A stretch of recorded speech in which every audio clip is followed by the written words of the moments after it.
For generations, we've been taught that most Native Americans are descendants of a band of prehistoric hunters who walked to the New World from Asia about 12,000 years ago.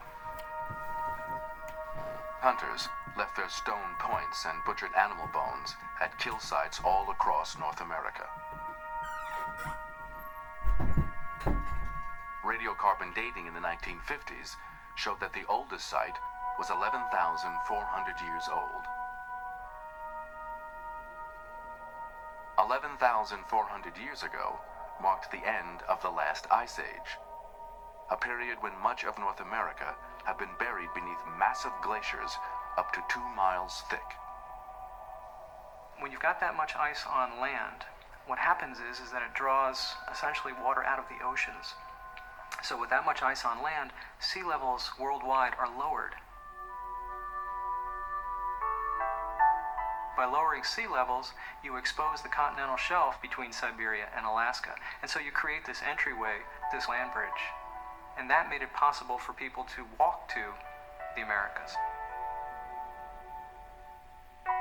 As the Ice Age came to an end, an ice-free corridor appeared between the receding glaciers, opening the door to the Americas for the first time, it seemed, in human history. As that corridor opens up, maybe about 11,500, 12,000 years ago, so it all seemed to work out very, very beautifully in terms of the timing of getting these New World peoples from Asia into the Americas. But now there's been some real changes in the thinking of this. This model is too simple. The biggest challenge to the story comes from the southern hemisphere. In 1996, a group of prominent archaeologists met in southern Chile at a place called Monteverde. They saw weapons, tools, and other artifacts dated to 12,500 years old. More evidence comes from southern Brazil. In prehistoric rock shelters, archaeologists have found some of the oldest human remains in the New World. One skeleton, called Lucia, is more than 11,000 years old.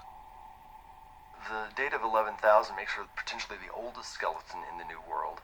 Her early age, combined with data from Monteverde, which is at least 12 to 13,000 years old, certainly means that people must have been migrating into South America much earlier than we previously thought. We don't really know who these early people were. We don't know how many people came, and we don't know when they came in. So the whole idea about one migration across the Bering Land Bridge 12,000 years ago and moving into America, accounting for all peoples, all languages, all cultures, is now thrown out. It's gone. The Ice Age glaciers that once blocked the way from Asia to North America began to recede only about 12,000 years ago. If people were coming into the New World before that, how did they get past the ice? Archaeologists are now searching for answers along the Alaskan coast. Yarrow Vara is one of several Native Americans on the project. It's really exciting every time when you so much as clink a rock.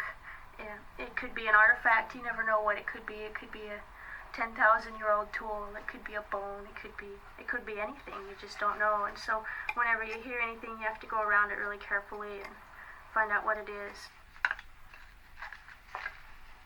This excavation has uncovered a continuous record of caribou, fox, and bear bones dating back 50,000 years. Also in this cave, we found seal bones that appeared to be scavenged by bears. What this suggests is that bears survived the entire last period of glaciation, and if bears could have survived here, it's certainly clear that humans could have also. It appears that the Ice Age glaciers were not a barrier to the New World after all. Parts of the coast were ice-free, even when glaciers covered half of North America. So a coastal migration route would have been open to the early people of Asia. Then, as the glaciers began to recede between 11 and 12,000 years ago, the interior route opened up. A natural pathway, perhaps, for nomadic hunters from Northeast Asia. So these could be very, very different populations coming into the New World, literally thousands of years apart from one another, possibly from different sources in northeastern Asia. We don't really know that. But certainly we are looking at the possibility of multiple migrations into the New World, possibly going on different routes. All stories of early human history are incomplete.